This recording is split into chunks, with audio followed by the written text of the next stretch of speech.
ladies and gents. So today's project is gonna be and this was crazy. Originally we were installing these USB charger stuff. There's one there, there's another one on the pallet side, and there was another one right there. And so we had to remove everything here. The oxygen cabinet, the back facing seat, remove the whole interior here. Okay, this whole thing's loose. And of course the bench seats.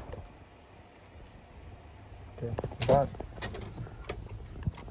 after we're done, I was about to put everything back together, and then I noticed that we're missing an outlet behind the circuit breaker.